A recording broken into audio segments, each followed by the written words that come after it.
There are some people out there that will tell you that animals somehow are the harbinger of things to come.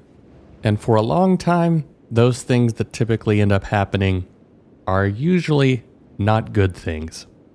And as long as I can remember, there was one story that I remember hearing that essentially became the embodiment of this notion.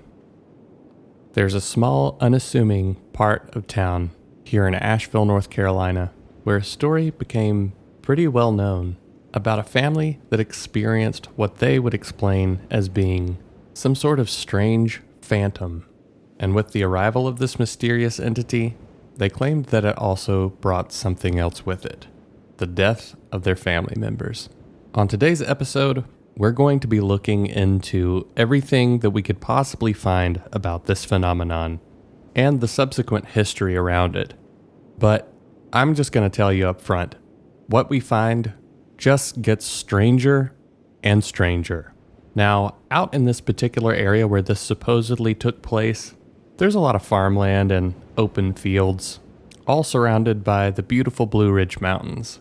And some people still think that when death is around the corner on a moonlit night, coming from off in the distance and gradually getting closer and closer, you can still hear the distant gallop of the pale rider approaching.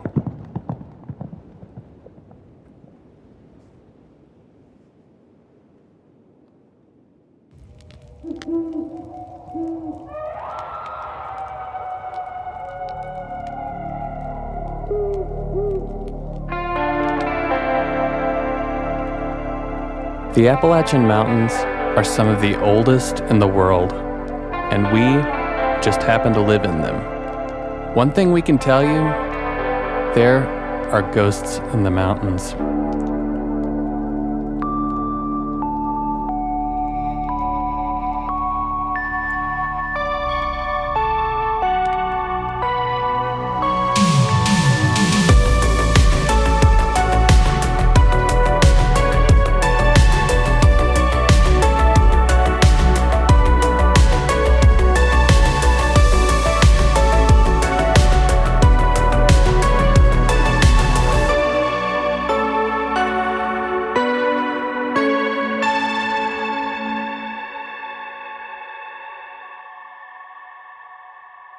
Good evening, and welcome once again to another episode of Ghosts in the Mountains.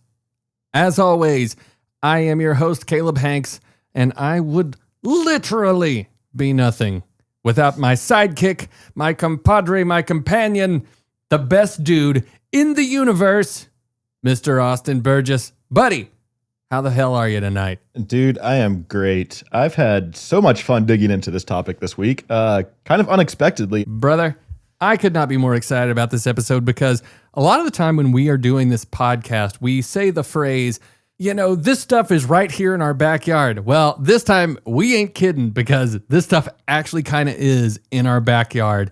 And this is also some kind of weird territory for us because I don't think I have ever one time heard of this particular weird kind of crossover. But we're dealing with, in tonight's episode, a little place not too far from Austin and I that is just called Fletcher, North Carolina. Very unassuming. You don't think there's anything going on there. Yeah, a quick 10-minute drive from my house, probably even closer from here. Yeah. And the weird thing, well, I'm just going to give a little bit of a tease about what we're talking about tonight. Fletcher, North Carolina, unassuming little place, kind of in between Asheville and Hendersonville, our sister city. And for some reason, there's not one, there's not two, there's 3 horse riding ghost riders. Yeah. So what the hell, dude? I know this was a topic that you'd kind of been bringing up to me for a while, but I think the issue was that we were discovering different horse ghost stories in Fletcher. You were finding one, or you'd heard one from your parents that was more associated with kind of the Asheville airport side of Fletcher. Yeah. And then all the research I was finding was dealing with the phantom rider associated with the Episcopal Church over there. So, I was just finding conflicting information, couldn't really get the grasp of the full thing until I really sat down and did a deep dive on all of this week. Well, one of the reasons why this particular episode is kind of interesting for me is because this one might actually be the one that kind of started it all for me. Because we're talking pre-Lemur, Hanks Brothers, kind of like the Hardy Boys ghost hunting extravaganza. This is the first thing that I ever actually tried to go out and investigate. Ever. The very first thing. Oh, I didn't realize that. My brother, myself, and our very good buddy who I haven't seen in a good long while, but I know you're out there. You might be listening. I love you, and you're a real son of a bitch. My buddy Noah Falloon. Noah Falloon is, in my mind, he's kind of, I don't know, he's just kind of a relic. He disappears for long swaths of time, and then he'll just show up randomly, and I had so much fun with this guy back in the day. He and I and Micah all get into this paranormal stuff at the same time. And so we hear the story of the Phantom Rider out off Old Fanning Bridge Road near the airport. Well, let's go out there. It's dark. Let's just go see what we can figure out. Noah was also the one that had the handy cam that had the night vision on it. Okay, so yeah. Immediately, he's in the troop. So we go out there. We just drive up the dirt road on Old Fanning Bridge and park. And there's this old barn that's just out there in this field. We don't know quite what this whole thing is associated with, so we're like, it must be the old barn that's haunted. So we get out there and park the car. We walk up the road. We're trying to get up into trespassing on somebody's private property. We try to go up into the barn. Next thing we know, headlights, car comes blazing down the road. We're like, oh, Jesus. So we just jump down into the damn brush on the way to this barn and just hide there as flat as we possibly could until the car gets on out the way. And then we're like, dudes, let's get out here. Never found anything, never saw anything, didn't see any phantom horse. However, it was the very first time that the bro and I and our compadre Noah ever attempted doing any kind of paranormal investigation. So dude, this is where it all begins for me. Oh, that's so cool. And was this a story that your parents had told you guys? Is that what I remember? I'm fairly certain that is where we found out about that, because I remember when we first started this podcast and I was starting to talk to my mom and dad about just some of the old weird stuff they had told us. This was definitely, one of the ones that came up. Yeah, and it's weird from what I'm looking at it. Like I said, now scrubbing the internet, there's not a ton of documentation on this one, but it seems like back in the day, this was kind of a fairly publicized story. Life magazine even did a feature on this. No shit. Yeah, so I'd imagine maybe that's where your mom or your parents had maybe initially seen it, or it could just be one of those word of mouth thing that's kind of orally was passed down or spread around the area through campfires or other type of activities like that. So from what I've been able to find on my deep dive, I think the story that you're referring to is officially known as the White Horse of Rugby Grange, and that's sometimes mistakenly called the Cliff House. Does that ring a bell to you? Yeah, it definitely does. And I will just say to the listeners that Austin has not told me what he has found about this. I did a little bit of reading, but I have had a crazy week with work, so I haven't been able to do as much of my own research as I would like to. But Austin has told me that I'm really going to like this episode, and I can't wait to find out why. But yes, that being said, that does sound familiar. The Grange part, at least. I think that definitely popped up when we were talking about it back in the day. And I think that's what I've kind of found it referred to, probably the nickname everyone refers to it as, the Grange. And it was actually kind of a historic house. It goes back to kind of the late 1800s, I would say. Centers around a family known as the Westfeldt. They were a wealthy family of a Swedish diplomat, and they just owned this big stone house in the mountains that they dubbed Rugby Grange. That was actually added to the National Registry of Historic Places in 1987. And I think that's kind of starting to become a trend with a lot of topics we cover here. Right? No doubt, dude. Yeah. Everything that's on the historic registry, if we need fodder for episodes, let's just go down the list. Right? There's probably some ghost story associated with one of them. Probably. This particular story was first told by two sisters of the Westfeldt family. It was Jenny Fleetwood Westfeldt and her younger sibling, Dodit, I believe would be how it's pronounced. Dodit Westfeldt Grinnell. How's that spelled? Dodeette. Oh, is it Dottie? Maybe it is Dottie. Dottie or Dot? Dot. Maybe Dottie. Yeah. That's just an interesting spelling. I hadn't seen it that way before. Sure. Yeah, we'll go with Dottie. So They were actually granddaughters of the original Westphelt family patriarch, George Westphelt, who was the original Swedish diplomat that moved to the area, built the house. And they shared this story kind of later in life after the occurrences have happened. And according to their story, one evening around dusk in May of 1880, the family was gathered just on the front kind of porch of the Grange itself. And they were waiting on their Uncle Tuppy, who had ridden into Asheville earlier that day to get medicine for his brother-in-law, someone known as Hunt Reynolds, who was seriously ill inside the house, basically in critical condition. And when they were waiting for him to return with the medicine, someone spotted a man on a white horse riding silently across their lawn. And everyone saw him and basically assumed that Tuppy had returned with the medicine, but he passed right by the house, didn't stop, and just kind of disappeared around the corner. So Jenny recalled someone kind of crawling out like, oh, there he is across the lawn. But when they went to greet him, there's literally no one there. The horse, the rider, everything was gone. And her father, who'd seen the whole thing from the bay window, said ominously, well, you know who rides a white horse? In reference to death riding a pale horse. Behold the pale horse. Well, I definitely always remember when I heard the story that it was a white horse. So that sticks. Yeah.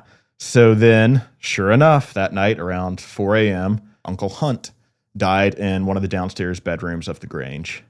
Now, Dottie, the younger sister, Dottie, the younger sister, added even more details years later. She explained that the road circled around the house and her father had actually ran out back to try to intercept whoever was riding through their property on this horse. But he said he didn't run into a single person back there. No rider, no horse, no sound, just complete silence. This is a second time? No. This is the same occurrence, but these are just kind of more details of the story that didn't come out the first time it was published. And she's just saying, like, just to add a little bit more fuel to the fire, like, my dad went out and checked. There was nobody there, like, no sounds. You couldn't hear someone. You know, if you're riding a horse, you expect maybe some horse hooves, like some sounds off in the distance. Just you could hear him for a minute. Yeah, exactly. So Uncle Tuppy didn't actually return to their house until later, riding his bay horse, not a white one. So clearly wasn't the same horse that they'd seen earlier. And as you know, unfortunately, he was not able to get the medicine in time. And from that point forward, this legend just kind of grew. It was said that every time this ghostly white horse was seen at the Grange or just on the property, or sometimes its hoofbeats would just be heard galloping through the driveway. Any time that this horse was allegedly seen or heard in the area, one of the Westphelt members would soon die shortly after. So this horse kind of really became an omen, like this Mothman-style harbinger of doom that you kind of see in these tales so often. But, as I mentioned, years later, Life magazine actually picked up this story and published it as Ominous Hoofbeats.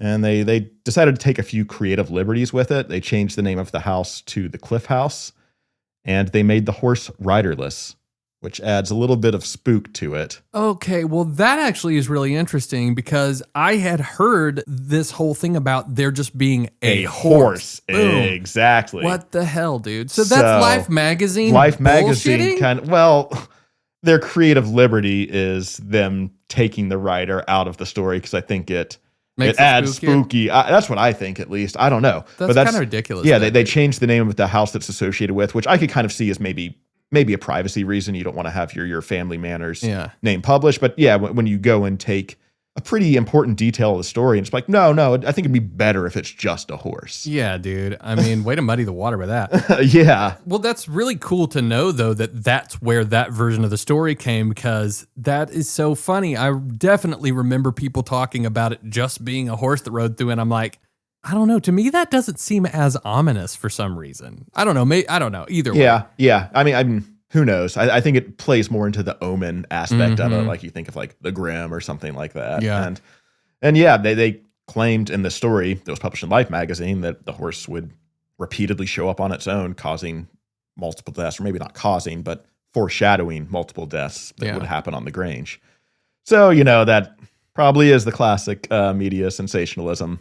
Sure. Playing a bit of that, but that is very, very interesting that, that was kind of a common detail that was tripping us up is I can't find anything about just a ghost horse. I'm finding some ghost rider stories, but nothing about a ghost horse. And that was very clearly a big detail in the story you were telling me. So it's really interesting where that detail kind of got twisted in from. Well, I mean, obviously, Life magazine is a huge publication, which makes sense as to why that became the common telling of that story, that it was just the horse. That is so bizarre to me that they were just, I don't know. Anyway, that just irks me to hell, dude. I'm sorry. It's like the Bell Witch all over again. God, don't get me started. But legend does live on to this day. There have been radio personalities that have kind of retold the story on broadcast, even like going through the 50s, 70s, up through the 80s and 90s. I don't know if it's something that, is continuously retold and broadcast today, just because, I couldn't find anything. It was something I wasn't super familiar with, but there are a few articles online I was able to trace down. And one of them was an interview with Wendy Wagner Henderson, whose family owned Windywood, which was a summer camp on Lake Summit, kind of up near that area. And I guess this was a summer camp that she attended when she was a little girl, when her family owned it. And she told a story of like visiting Rugby Grange with other campers in 1960 or sometime in the 1960s. And like, interview was kind of asking like, well, why'd you want to go out there? And she said, well, we wanted to see if we could see the ghost of the white horse. Yeah. So it's like something that had become like urban legend or ingrained in this. But this part really threw me for a loop here, because directly in this interview, she claimed that, they never saw a white horse on there, but her and some of the other children would try to do things to make ghosts appear and then make things spooky. So she said they would go up to Rugby Grange, the house itself, knock on the door, and get this, call out, Helen, come forth. 3 times. Serious? Oh, yeah. Here we go. Yeah. So I'm assuming the house is abandoned at this point. Yeah. From what I could understand it. And what year is this? This is 1960. Okay. This has been going on for a hot minute. No doubt. And like she claimed when she did this that they heard a noise within the house and that they all ran away terrified. But if you're not kind of familiar with what Caleb and I are so, interested in by this, or if you haven't listened to some of our previous episodes, this is like the exact ritual or tradition tied to the legend of Helen's Bridge in Asheville. Right. Yeah. That's episode 2 that we did. So if you want to know more about that, that is so ridiculous. Yeah. And even our Helen's Bridge episode, we already kind of uncovered there's this other area called Helen's Mountain. Yeah. Kind of in the Arden area. Right near there, essentially. And has the same kind of backstory, origin story, and the same Helen come forth 3 times to summon the spirit or ghost or entity. But you know what that says to me, though? The Helen's Mountain thing is probably the actual origin of all of that. And maybe we came to that conclusion on our Helen's Bridge episode. Maybe. But it's like, I don't know. I don't know if the person that you're talking about was from that area. But that's just really weird. I think I have my own theory after we've kind of been diving into this stuff for a while. And I think we did touch on this a little bit. It's been a minute since we talked about the Helen's Bridge stuff. And you might be onto something with Helen's Mountain. Maybe if that physically is actually known as Helen's Mountain, like that's a proper name for it, then sure, maybe that was one of the first kind of origin stories of using this Helen come forth. But like, quite honestly, when you dive into everything that we've kind of covered since the Helen's Bridge episode, when you look back specifically at the Battery Park episode and the murder of Helen Clevenger in 1936, I know we alluded to that some in the Helen's Bridge episode, but I don't think I just had a complete grasp or understanding of how significant and just huge that case was for not only this region. Like that case gained national media attention. This went on for 3+ weeks, just kind of dealing with how drawn out and, frankly, botched that investigation was. Sure. Like this became a prominent news story for, what would have been an area. I'm not saying that Asheville wasn't completely on the map or anything like that, but for what would be a relatively small mountain community at the time, like gaining such national news attention over a legit, what was a cold case, unsolved murder for a while. Like, I think that, you could kind of see how it's easy for that name to kind of be lodged into the psyche or, maybe imagination of some kids. And side note, before I go on with that, the anniversary of Helen's death was actually just a couple nights ago from when we're recording this episode now. So, that's right. Respect to her memory. Mid-July, right? Yeah, July. So I think there's a little bit of discrepancy on what the exact date is, because July 15th was the last night that she was seen alive, whether she was killed before or after midnight. July 16th is often like tied to the date, but it could be either one is kind of what I've led up into her interpretation there. Yeah. But, on the 15th, on my way back from band practice, I actually drove by the Battery Park Hotel just to see if you could see the red light, because as we discussed in that episode, there is the kind of urban legend that if you go by the Battery Park Hotel on the anniversary of Helen's death, her room that she was staying at the time will be illuminated with a red glow. Didn't see the red glow. Went back the following night with Adriana just to see if, maybe I got the date wrong. Still didn't see the red glow, but I did notice this little kind of green dot bouncing around the hotel. Turned around and there's a ghost tour going on. Yeah, so with the laser pointer. Yeah, Yep. and I thought that was really cool because obviously they're doing this ghost tour. They know the significance of that night. They knew that this was the anniversary of Helen's death. So in a way, like, I kind of viewed that as they're kind of doing the same thing I was doing there, just kind of like going to pay tribute, pay respect to the memory of Helen, because like, even though her life was tragically cut short, it's pretty obvious how much her memory and impact in this area is still very apparent in Nashville to this day. Seeing the ghost tour that was a big group of probably 20 people on the side of the road there going to kind of learn the history of that and paying respect and tribute to Helen on the night of that brutal murder there. So, I think it's kind of nice to see stuff like that in a way. Well, it's awesome that people are learning about it and remembering Yeah. her and understanding, just how incredibly bizarre that whole situation was. And, I don't think that we touched on it in this episode, but the other significance to the name Helen, with Helen's Mountain, there was supposedly, like a house fire somewhere up on Yeah. Helen's Mountain. And that's where there was just kind of we're trying to tie the strings together and figure out exactly what goes to what. But that was supposedly another haunting, was that some woman named Helen had burned in a house fire on Helen's Mountain, or that's the name they gave it after the fact, or something like that. Yeah. The only issue with all these ones, whether it was Helen's Bridge, whether it was Helen's Mountain, there was just no documentation of it, where we know the Helen Clevenger murder was a very prominent real occurrence that gained national media attention. Jumping back to kind of the theory on all this, I think it's easy to see how such this big sensationalized murder that, swept national media attention for a while just kind of seeped its way into the urban legends and local ghost stories of this town, like specifically the name Helen. Kids would hear the story, take the name Helen, take bits and pieces, pass it on, sometimes with their own twist added.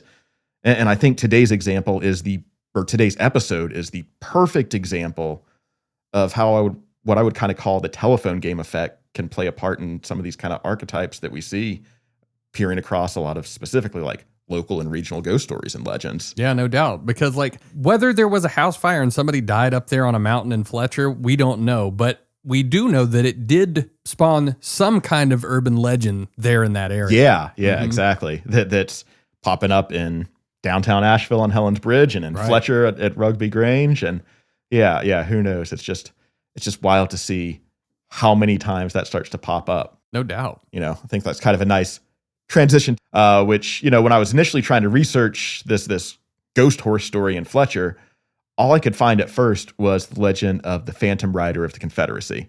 Right. Is this one that you'd really heard before, or was this new to you? So this one is associated with Cavalry Episcopal Church out there in Fletcher, right? Yeah. I don't think it's like directly associated like in the church, but basically the land surrounding grounds, it. Yeah, yeah. the grounds, the churchyard. Well, I think that this is the version that I've heard. What I will say is that I definitely heard about a phantom rider that was associated with the Cavalry Episcopal Church out there in Fletcher.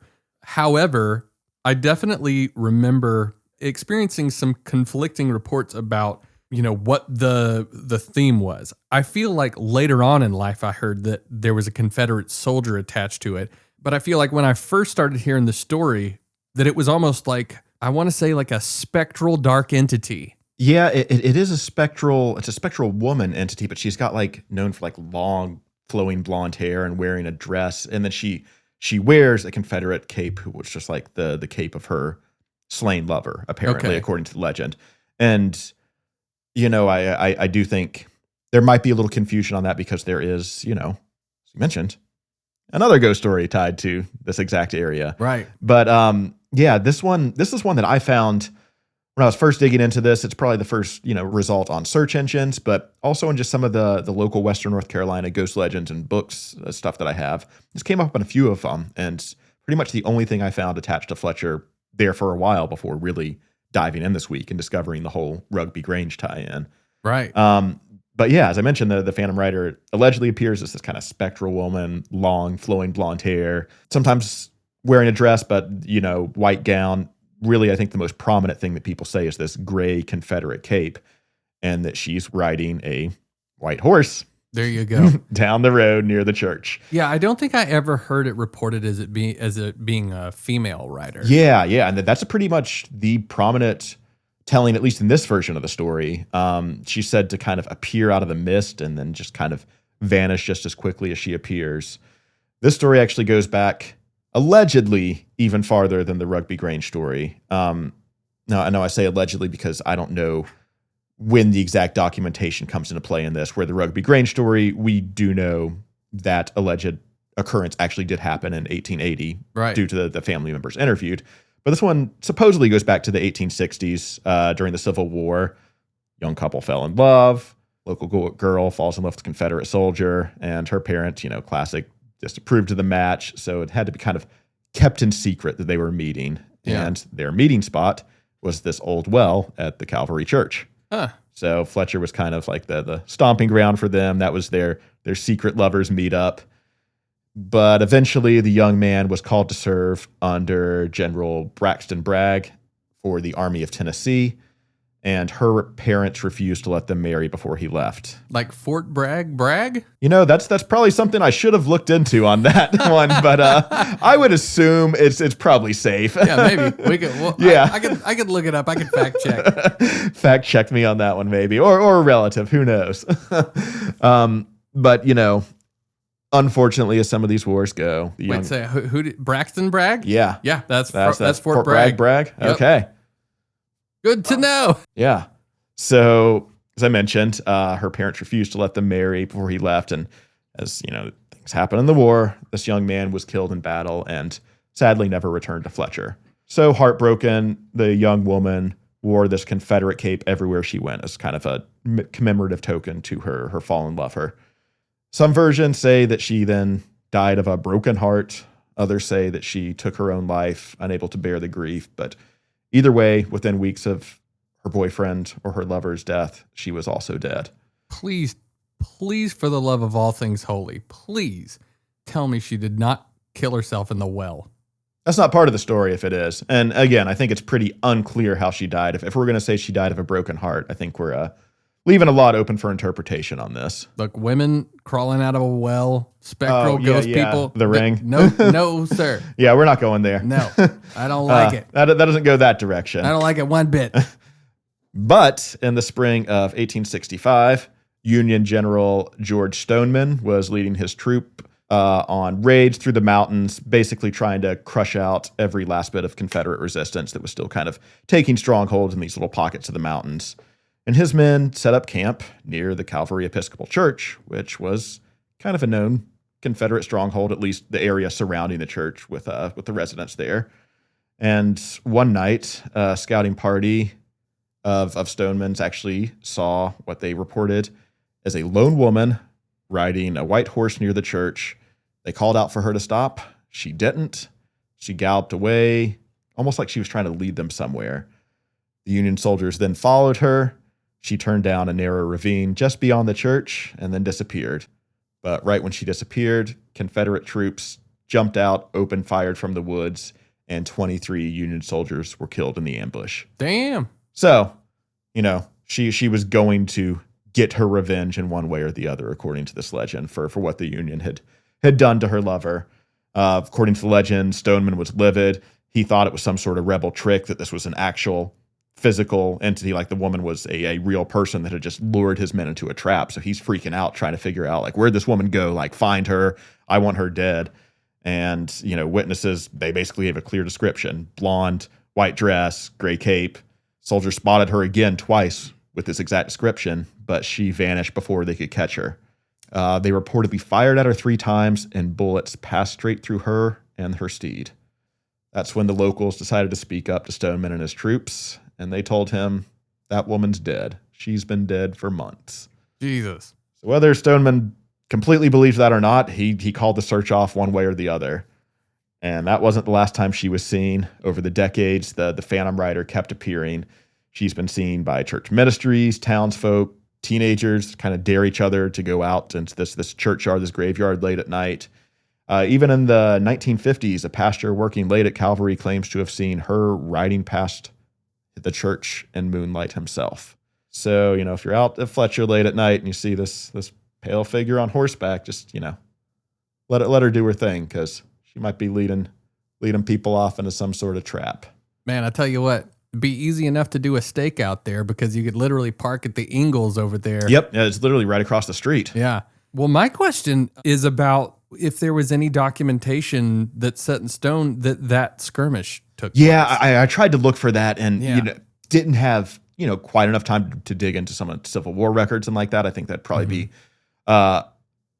easy to find if there are records of something like that. Just looking for records of Stoneman and following his troops and around what areas they were, and if they were in the Fletcher area. So that is kind of an interesting follow up. Just unfortunately, with records I kind of had access to, I wasn't able to completely confirm anything on that. But yeah, Sure. that's a very telltale sign. If that legitimately occurred, then there's a lot more to the story than meets the eye. That would be really, really wild to be able to find out. Maybe we can check that out subsequently. But if that skirmish took place in there and there were records that these people died in that spot, I mean, that lends a lot of credence to that, man. Yeah, it really does. And I'd have to kind of look for where I would find those resources, but I'll see if I could find that in my free time now. Yeah. But aside from that, I mean, the churchyard and cemetery around Cavalry Episcopal Church actually seems like it's got pretty significant historical relevance, and we'll get more into that in a bit here. But, when I was researching for this episode, the Calvary Church website is actually a great resource for a lot of this information. No shit. Because not only did they have the story of the Phantom Rider, they also had 2 other ghost stories associated with the churchyard area posted on their website. Do tell. Yeah, so we'll go into our third horse story of the third and final horse. This one is known as the Headless Horseman. What other podcasts give you 3 horse ghost stories? All from the same town. All in one magical pocket. So according to this story, back during the Civil War again, the Cavalry Episcopal Church served as kind of not only a higher purpose just for, obviously religious services, but it was also, kind of known as what I alluded to before. This area was kind of a Confederacy stronghold. So that kind of adds a little bit of credence to the previous story as well. No doubt. Apparently word kind of went through the area, all through the hollers, that during this time period, Confederacy was needed to recruit troops and really kind of putting out that call to arms. And the Cavalry Episcopal Church was actually kind of a meeting grounds for people to assemble before going off to meet with generals and stuff, especially in this area of Western North Carolina. So, they kind of came from all walks of life, the mountain boys, the farmers, hunters. They'd bring their own rifles, kind of whatever food they could carry. They were basically militia styling, going out to join the Confederate Army. Yeah. Just to support the cause, I guess. They camped under the tall pine trees and oaks surrounding the church, keeping watch by night. No one was strangled, we hope. The churchyard, it was considered sacred ground. As mentioned, it had a lot of historical relevance, but just on top of that, I think there probably is superstition surrounding any graveyard that it's not to be a place where bloodshed should be spilled. Yeah. I think that's probably a common thing that you hear. It's not probably a respect standpoint. It's a pretty graveyard over there, too. Man. It is. Have you? Every single time I drive out by there, I mean, I can't drive by there and not look at the place and think about the ghost story. But it's also just a really, really beautiful little setup they have. Yeah. Well, actually, I'll get ahead of myself, but I've got some cool stories from went out there the other day. No, you son of a bitch. You should have called me. I should have. I know you've been busy, man. I know, but, well, you and I really do need to do some sort of field investigation that isn't the Lake Lure Inn. Oh, I mean, we can come back to this easily. Oh, yeah. Easily. We can go tonight for that matter. We could go tonight. Adriana and I just went and took Echo for a walk through there the other night nice. since we were doing it. So, nice little tie-in. But we're going after the episode. I'll jump back into the here after the story. So, to mention, churchyard is seen as sacred ground.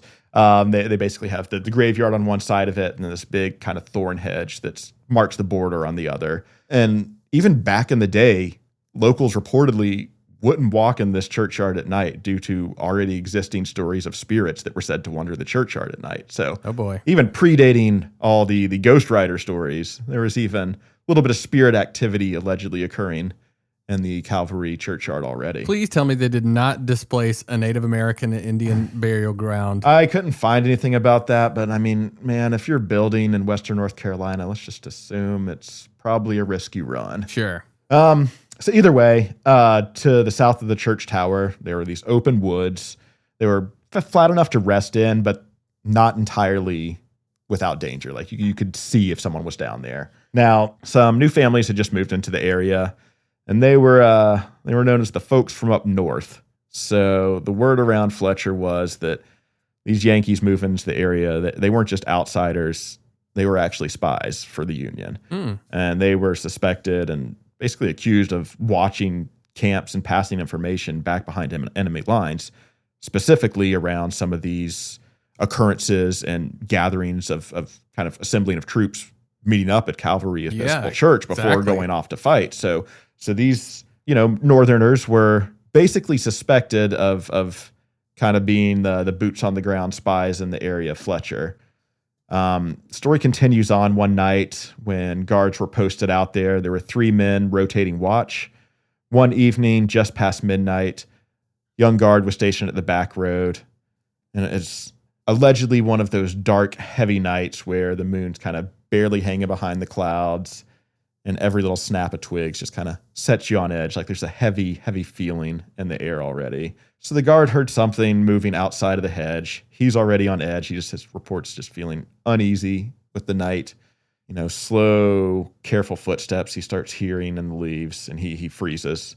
So just for a moment, the moon broke through the clouds, and just enough moonlight shone through where he was able to see a young man's head poking through the hedge, trying to spy on the camp.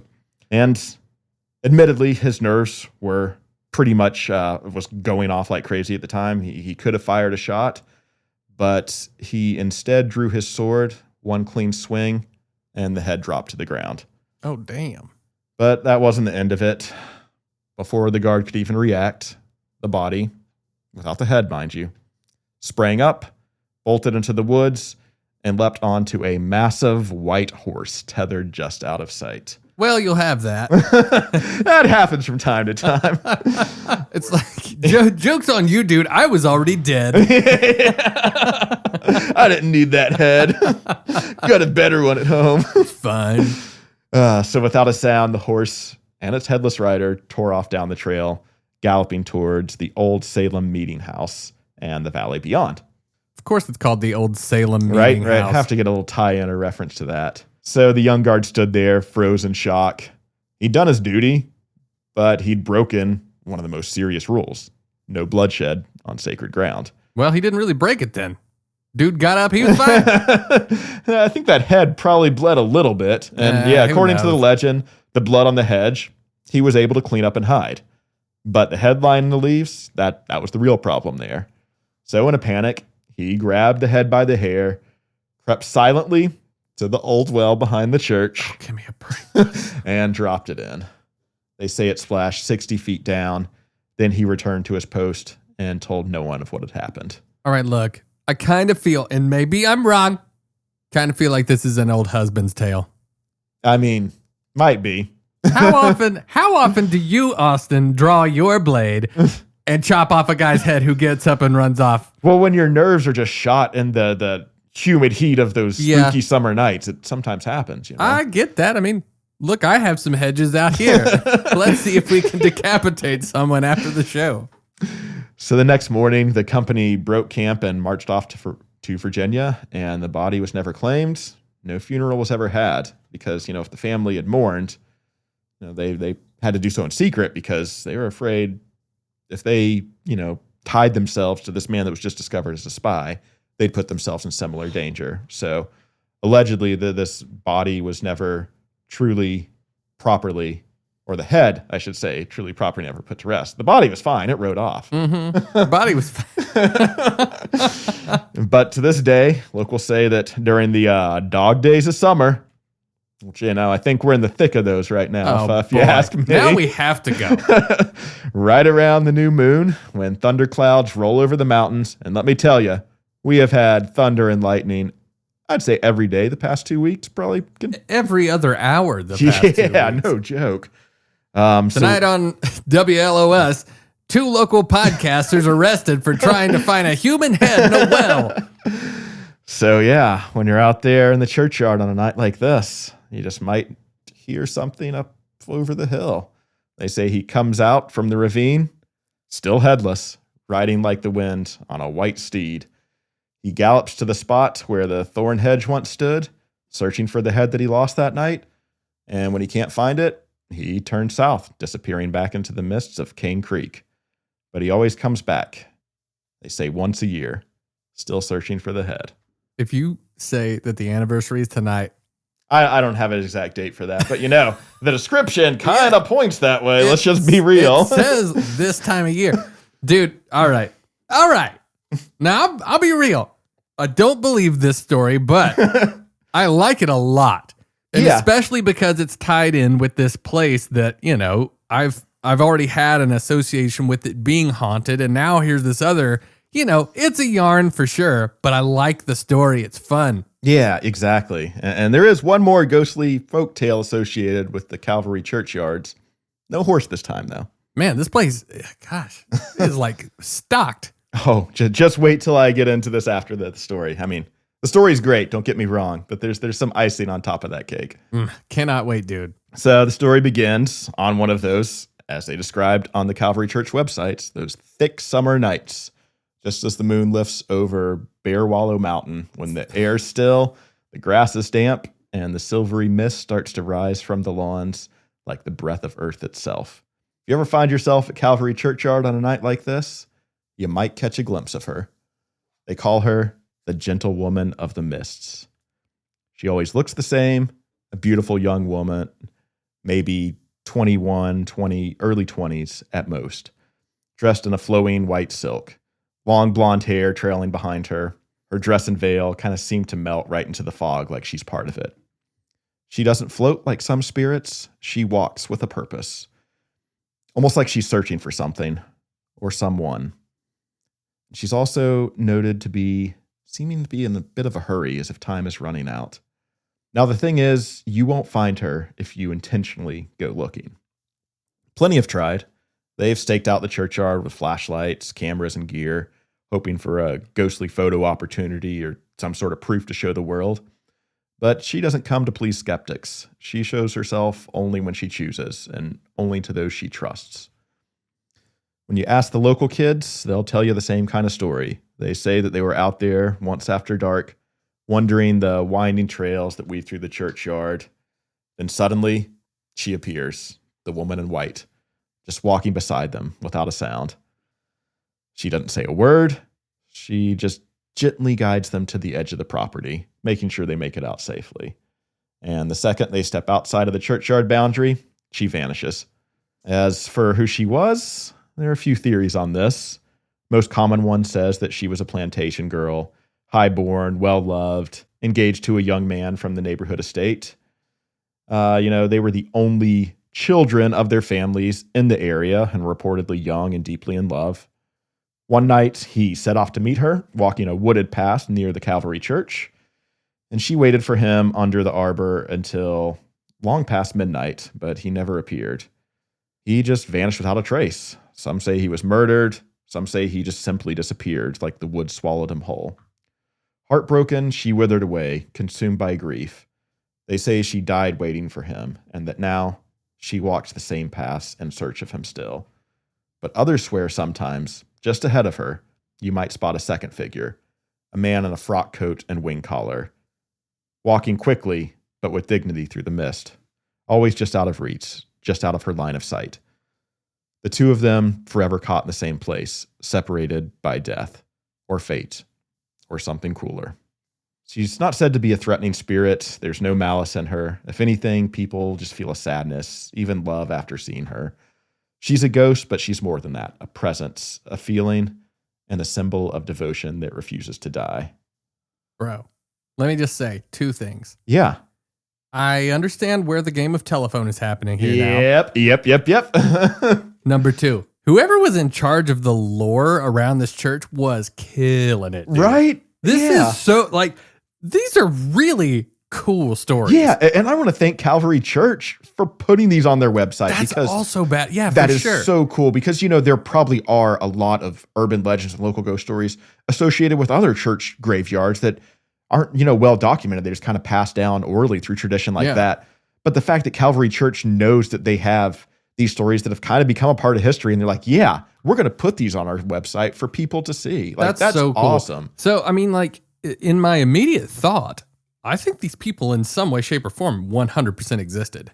As in, there's some sort of archetypal person that this is based on, is what you're kind of alluding to. I think that they were people that potentially like lived in that area where something happens. I mean, I think there's somebody there. There is some sort of separation. This could have been so long ago that it really is just passed down orally. Yeah. But there's obviously some sort of origin point because the story is just too similar in both cases where you have this one, then you have who is potentially this also archetypal girl that's riding on the horse. She sounds very similar. Yep, exactly. The white horses is the huge, I mean, that's just the glowing archetype of it all. Yeah. But like, yeah, there's so many other just, the church uses as Confederacy stronghold. There's so many reoccurring parts that are just sprinkled in different pieces of these. And yeah, I think it's easy to see where my theory of the telephone game effect kind of comes into play. Oh yeah. That I feel like this roughly happened back in the day,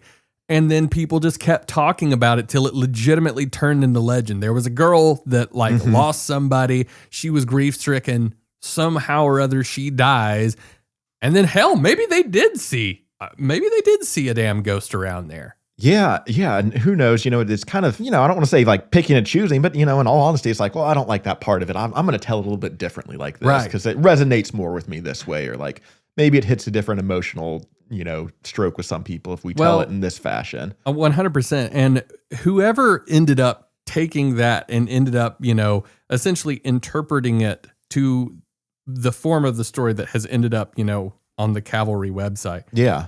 Dude, that is like some Mark Twain shit compared to like the Boojum story. Right. Seriously. And then I saw her. It's cool. It's you got a lot of stuff going on there. You've got like this headless horseman thing. Mm-hmm. You have a lost love story that's also this spectral ghost story. This shit is fire, dude. Like, and then dude comes along he's like, I'm going to enrich the town with my story. It's about this lip smacking ape man that goes out into the night and screams in Western North Carolina. And he likes shiny rubies. Man, I got a hit on my hands. Hey, he's hitting different demographics than the Cavalry Church is here. Dude, the Cavalry Church, they captured their market, which was like people that used to buy those books that had Fabio airbrushed on the cover of them. Like those romance novels. Yeah, totally. I'd buy that shit. That is so cool. I love that. There's like beautiful romantic ghost stories that have this kind of just like, I'll say like happy ending, but almost just like, that romantic aspect that you would hear in some of these dramatized novels and movies and stuff. So, I think it's real easy to understand how some of these shared archetypes kind of pop up sometimes with different twists or different versions of local lore and urban legend, specifically in this scenario. And even as we alluded to earlier, just the multitude of Helen-related ghost lore around Asheville. Like, I think those two are prime examples of the telephone game effect. Yeah. Man, that is so cool, though, because we always talk about the enrichment of the lore around here. Dude, I already thought that the Cavalry haunting, just knowing the little peripheral things that I knew about it, was really cool just because of how cool that area is. And especially around fall time, man. That church and the whole graveyard, the whole thing just looks so cool. Yeah. Now I'm going to be thinking about just all of this when I go by there. And man, that makes me happy. It gets even cooler, man. Let's go. So, with me living 10 minutes down the road here, as I've alluded to earlier, it's a nice opportunity to get out and actually get boots on the ground, do a little bit more, I won't say field research, because it's not like I was out there with EMF reader or like trying to capture EVP or anything, but I just kind of wanted to get a lay of the land, see it for myself, since this was so accessible for me. And, as we mentioned, we are in the dog days of summer, but once the sun goes down, that's like prime dog walking hour for us right now. So it was a nice opportunity to get out with Echo, and we went down there.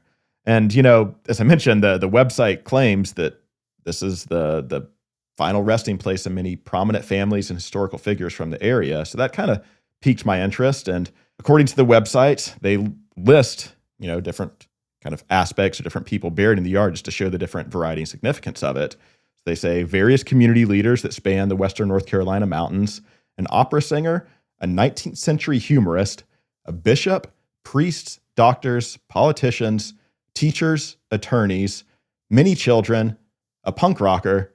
And when I got to that one, it's already kind of like, one of these things is not like the other here. So I'm fairly certain G.G. Allen is not at Cavalry. Oh, you are so close though. But this is one that I actually was not familiar with. And rewinding here before I get into this, if you listen to the podcast for a while, you've probably picked up that Caleb and I are pretty huge punk fans. We've grown up, and I still play in punk bands to this day. And honestly, it's kind of what initially brought us together in the first place when we were teenagers. If it wasn't for our love for punk rock, we wouldn't be here right now. Yeah. So, seeing this on the website, a punk rocker buried in Cavalry Church, and someone significant enough that they felt they needed to put that description on the website. Dude, well, I'm fairly certain Sid Vicious isn't over there. No. And this is a little bit more of an unknown, but I love it because it gave me an opportunity to kind of explore part of punk history that I wasn't even super familiar with. After a little digging, are you familiar with someone named Root Boy Slim? Oh, I've definitely heard that name. He was like, I guess, he's a little before my time. He passed away in 93, but, he started his music career kind of in the late 70s where he was labeled as a punk rocker. But by today's definition, punk music style characteristics, he doesn't exactly fit what you would think of in kind of like the modern or even traditional definition or, description characteristics of punk rock. But again, he was coming out in the 70s when punk rock at the time consisted of bands like, the Ramones, the Sex Pistols, the Germs, the Clash. They're bands that sounded all pretty distinctively different, but were still lumped into this punk rock category. Was it almost like first wave ska stuff? Sort of. It was more like blues rock is how I would describe it. Interesting. But what I'm kind of trying to get at is all these fairly different sounding bands still fit within this punk genre definition. So at the time, I think punk music itself was still settling into what would truly become the musical definition of what it's kind of known as today. But at the time, punk was simply more about just mentality and attitude. And boy, did Root Boy Slim have that. Oh, that's cool. Yeah. So as I mentioned, musically, he's kind of what I would consider blues rock, but he does have some songs that are pretty rockin'. He's got some I would consider almost early first wave ska reggae type songs on there too. His voice does kind of have just this rough, gravelly grit, almost punk characteristic to it. I know that's kind of common in blues a lot too, but you kind of see that a lot in punk bands, especially bands like Playing the Fest in Gainesville. It's, not quite as pronounced as something like Tim Armstrong, but he just kind of has this kind of gritty gravel to his voice that adds just this bite to it. So. Yeah, kind of like Dickie Barrett, but Dickie took the whole mythos there is that Dickie Barrett from the Mighty Mighty Bosstones took a fastball to the throat. I don't know if that's true.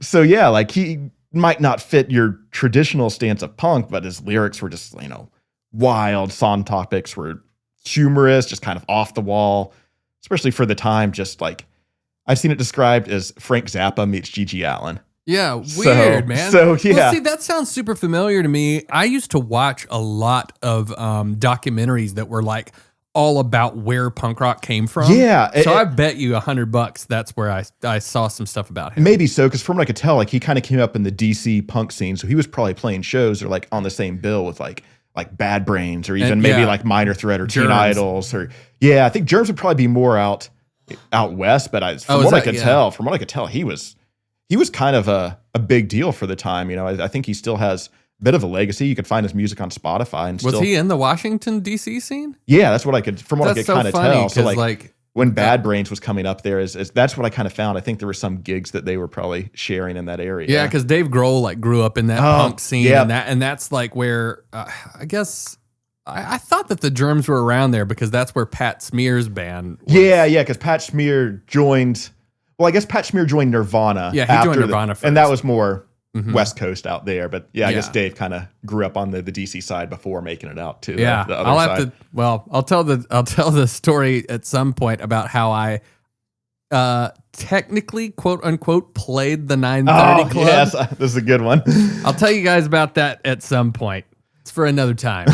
So I kind of described him as this kind of Frank Zappa meets G.G. Allen. And I don't think he had quite all like the gross, disgusting stage antics that G.G. Allen was known for. At least I hope not. Let's hope not. But I think he definitely shared that kind of nihilistic attitude and behavior because he allegedly struggled with drug and alcohol abuse much of his life before passing away at his sleep at age 48. Damn. So admittedly, I was not familiar with Root Boy Slim, but I've been listening to his album Zoom on Spotify this week, and honestly, it rules. Like, That's awesome. I would recommend it. It was cool to discover and just like learn a bit of punk history that I was unfamiliar with through this completely unrelated project. Like I never thought that this was something that I would, or a rabbit hole I would have dove down, especially dealing with the Ghost Rider of Fletcher topic this week. Yeah, what a weird way to end there or end up there. But that's so cool. So how does he end up here? So he was born in Asheville. His father had the cemetery plot. I think his father was already buried there at the Cavalry Episcopal Church, so probably just had a family plot lined up. Or maybe he wasn't buried. Maybe he'd already purchased the plot. And when Foster McKenzie is his real name, by the way, Foster McKenzie III. Interesting. When he passed away prematurely, I'm sure his father kind of brought him back home because they are buried side by side there today.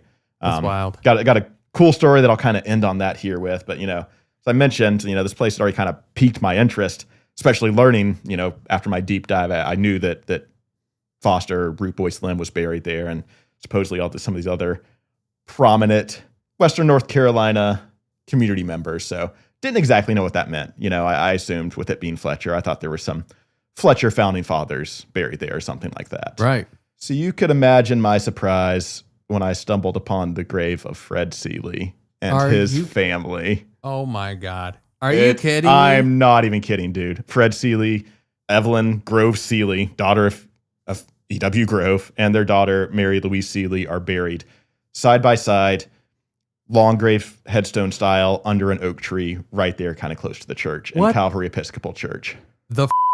Yeah. And that's crazy. Yeah, dude. And so if you've been listening to this podcast for a while, you'll know that Fred Seeley is kind of what I like to call a recurring character here on the show. He's kind of been a prominent part of our first episode on the Grove Park Inn. We dove into the super fascinating history of the Overlook Castle that he built on the Seeley's Castle episode. And even mentioned some of the role he played in purchasing Biltmore Industries in our recent Biltmore episode. So I don't know. I don't really understand how to put this into words, but of all the historical figures we've covered and dove into on the show, Seeley's just one that I've kind of felt this unexplained affinity for. I don't know. Sure. He was just this kind of jack of all trades, genius businessman. Bro had a skunk farm, all right? Yeah, he was crazy. That he was and he was this outgoing social businessman. Apparently when he was crazy good businessman. Yeah, when he was managing GPI, he was the most friendly dude. There wasn't a person or a guest he didn't know. And on top of all this, he was still known for supporting progressive and social justice causes. So even for the time, he was still being philanthropic on top of all his ventures. So I don't know. It's I can't really explain it. But he's just always this dude that just kind of seemed to resonate with me. Like that'd be a cool guy. Yeah, well, I mean, it's also kind of this thing to where it's when you look at so much lore from this town and the thread is being sewn through all these different things, he might as well be the damn needle, dude. No, for real, man. And especially not only the history of this town, the paranormal topics that his name just continuously pops up 100%. Around. Interesting dude. I wouldn't be surprised if he was maybe even partially interested in some of the unexplained spiritual side of stuff himself. You never know. Yeah. I mean, that's so you literally just go there and you just stumble up and boom, there's Fred Seeley. Well, I mean, we were walking around. That wasn't the exact first grave I saw, but Adriana's look at this. And I turned around. It's these long in the ground gravestone style Fred Loring Seeley. And I just kind of I froze. That was just, I bet. I mean, it's just such a synchronicity to this. He's been such a consistent figure, and I don't know, synchronicities are big. For me, it's just something kind of on a personal level, it's almost like a sign that you're hey, you're on the right track, and it's seeing that on a topic that you would think is the farthest thing having to do with anything from the Seeley family. Oh, and then you yeah. pop in, and his final resting place just happens to be the Cavalry Episcopal Church there in Fletcher. My good buddy Lee Brooks, that I played in bands with for a hot minute, he always said that when you run into a synchronicity like that is just smacking you in the face, it's so obvious. He said those are what I call cosmic pingbacks, letting you know that you're on the right path. And I've always thought about that. And Lee, if you're somehow listening, I love you, buddy. We need to catch up soon. But it's so funny because you would think immediately Fred Seeley has to be buried in the Montford graveyard. Yep. The biggest one in town. That's what Adrian right and I over both there said. near downtown. You go to Cavalry Episcopal Church right over here in Fletcher, and there the dude is. Yeah. That is insane. Like, I almost didn't believe it at first. I'm like, I look over, like, it's got to be a different Fred Loring Seeley. And then you look over, it's like Evelyn Grove Seeley. And Yeah. like, oh, okay. Holy shit, Yeah, dude. so like unexpectedly finding this grave was just this wild, like strangely synchronistic in a way, just tied to, what I would assume was kind of an unassuming topic on this. And it's honestly a really cool way to kind of pay respect for a guy that I've just learned so much about specifically through this show. No doubt. Yeah. That's incredible, dude. Yeah. And along those same lines, we also found the grave of John Cecil, the man who inherited the Biltmore estate fortune through the marriage after Cornelia Vanderbilt left home and left the property to her former husband, John Cecil, also buried in the Cavalry Episcopal Church. Were they all just Episcopalians? Like, Dude, I don't know. Like, my dad was an Episcopalian Yeah, priest. I know. I've Which had even- ties with the Episcopalian Church for a very long time. I am a devout Satanist, but I'm just kidding. I'm still figuring that whole thing out. We'll just put it that way. yeah, and for sure. So like, it's so interesting to me that, I'm not taking anything away from John Cecil. Obviously, he's a very prominent figure Sure, of in the course. history of everything, but just Fred Seeley there just was like such a mind-blowing experience and synchronicity for me. Dude, if I had been with you, and I would have been, they would have called the police. Because we would have been out there screaming in the graveyard by like a bunch of lunatics. That is the craziest shit. And Yeah. then Cecil too. Like, what that is batshit nuts, bro. Yeah, man. So while we were there, we also wanted to go visit the grave of Root Boy Slim. And we walked up, we found a Tallboy PBR can sitting on the gravestone. So, There we go. For any of those people that might see this as a sign of disrespect, no, not at all. For No. like growing up in, around punk music, culture, communities, all that. And, for someone that's definitely, lost fair share of other, fellow comrades in that life, it's actually a really cool sign of respect for someone that's recently been out to this dude's grave and kind of paid tribute in a way, or to share a final PBR with Root Boy Slim himself. So Shows how cool and into the what is pretty damn obscure people in this town are into to know about that, to know who he is, to know and where then- his grave and is. then take tribute. That's amazing. Yeah, man. speaks to the punk scene in this town for Hell sure. yes, So, dude. like the saying that pour one out for your dead homies completely applies here. And I just thought that was so cool to see. That's So, amazing. Yeah, that's a massive honor. And I've never learned how to play lead guitar, and so I'm kind of learning how to do that. And I can't not watch videos of Dimebag Darrell playing. Oh, yeah. And Dime unfortunately was maybe the only musician ever that was famous that was like killed on stage. Oh, shit. Yeah. And then his brother died a couple of years ago, and they were both the guitar player and the drummer of the band Pantera. Yeah. And just like that, I watched, there's this Swedish guitar player on YouTube who's hilarious. He's a metalhead. And I saw a little vlog he did where he went and saw Diamond Vinny's grave there. Oh, and that's and awesome. there were just shots Yeah. everywhere. Yeah, There yeah, were just exactly. beers, Crown Royal bottles. I mean, Yeah, that's yeah. what you do, man. Yeah, exactly. So I thought that was very cool and just, speaks to the community of Asheville to show that, still alive and well, and the memory of Root Boy Slim lives on. That is crazy Yeah. cool, man. So, this place is just such a cool energy and, historical connections to lore from what we call the Western North Carolina paranormal universe and Yeah. really even the punk world itself. So I really enjoyed just getting to research and quite honestly, I think this has really been my favorite episode to dive into so far. Dude. Just with the small little synchronicities like that. You mentioned beforehand that you thought I was really going to like where this whole thing went, and you undersold it like a son of a bitch. I was trying so hard not to text you on some of this because, like, I want his reaction on the show, but like, I like type out, I'm like, no, hang on. I'm glad you waited, man. Dude, this whole thing has filled me with such a sense of just like magic, and this just continues to happen with this show. I think I know something. I think I'm familiar with something in this town. And then this just elevates it continually to all these different levels, man. This has filled me with such a sense of just like appreciation and wonder and always just like filling my head with these just really beautiful visions. My mind always interprets it into very cinematic, cool stuff. And God, what a beautiful place we landed with this one, man. That's just so cool. For sure. And it's not that I'm trying to undersell the topic. I did think, ghost horses, ghost riders, that's going to be cool. Yeah, it's badass. I never expected to go down these rabbit holes. No. Well, see, that's another thing that I like about this, because it's like, how often do you get to do an episode about ghost riders? Yeah. That's so cool in itself. And then it just ends up being this totally different dynamic thing. That's the beauty of what we get to do here with this podcast. And yeah, I hope you guys have enjoyed this, because this has just been, it's been like it's like opening up a pinata full of just like hallucinogens and money.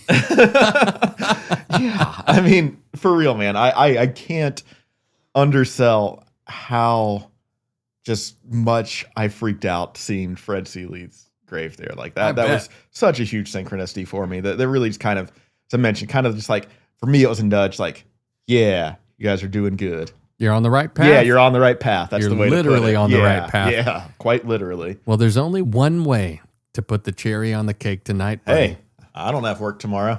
Let's go. All right, I'm down. We're going to the graveyard tonight, people. This will be fun. We'll let you know how this goes next week. Well, I suppose that brings our little romp through the universe of Ghost Riders to a close. Yeah, and I think circling back to the subject of Ghost Riders, not to derail too much with the crazy kind of synchronistic rabbit holes that I went on there, but I do just love how this is the prime example. Like, we've been doing this for 6+ months. This is the first ghost horse, really animal ghost topic we've ran into. And there's 3 of them here in the town. So yeah, it really illustrates that telephone game effect that I think we were trying to allude to earlier. Yeah. And man, I just love this. I love the whole thing, but 3 Ghost Rider stories. It's just like, we started this podcast because we knew Western North Carolina was weird. We knew North Carolina. We knew Asheville was weird. We knew the whole thing was weird. But I just feel like we didn't even realize when we started this podcast just how fertile the ground was, my man. Yeah, no joke. And, we have, started to branch out, research other areas because, not that we're going to completely abandon the mountains of Western North Carolina here, but we got to spread these topics out if we want to make that material last for years to come. So, we're going to be branching out to other areas within Appalachia. And, I've started to kind of research some of these other areas, maybe like, hot spots within themselves, but like a lot of these places just pale in comparison to Western North Carolina and all the lore that's just ingrained in the area here. You ain't kidding, man. Well, let's hope that the well of weird ass stories that we're going to be able to tell you guys is as deep as the one on the property of Cavalry Episcopal Church with a human head in it. To this day. Well, dude, in retrospect, holy shit. Yeah, that's the best way I could sum that up to. Like, what a journey. Like, yeah. Yeah. How do you end up here? Right? Yeah, the other episodes, I've loved doing everything for this show. This one just threw me in so many different directions that just, I don't know, just reignited that wonder within me, I think. I agree with you, man. And God, yeah, just the synchronicities alone. Yeah, exactly. Insanity. Well, it's funny, man. not too far from the graveyard that we're about to go to tonight is Old Fanning Bridge Road. Huh? I guess the Rugby Grange is gone. I think it's on the National Historic Registry, so the building has to be there, right? Oh, so it's still there. I would assume. Well, putting that in the GPS right now. Guys, I think I found the address earlier, actually. well, let me just say, we don't know exactly what we're getting into tonight, but, man, I don't know. Let's go back to our ghost hunting roots tonight, brother. What's Warren up to? Yeah. Hey, Warren! I don't know, man.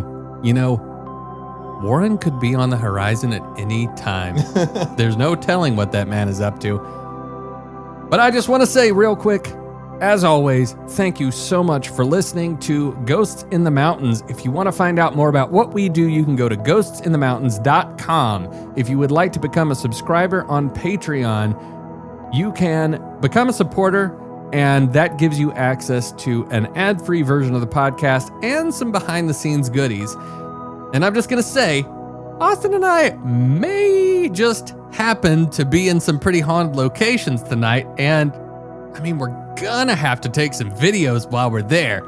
So if you do decide to subscribe to us via Patreon, well, you're definitely gonna see what we find tonight. So we are just so excited by this whole prospect. We're like, you know what? Let's get out there and do some actual field investigation. Well, once again, thank you guys ever so very much. And we will catch you all on the next episode of Ghosts in the Mountains. Stay spooky and good night.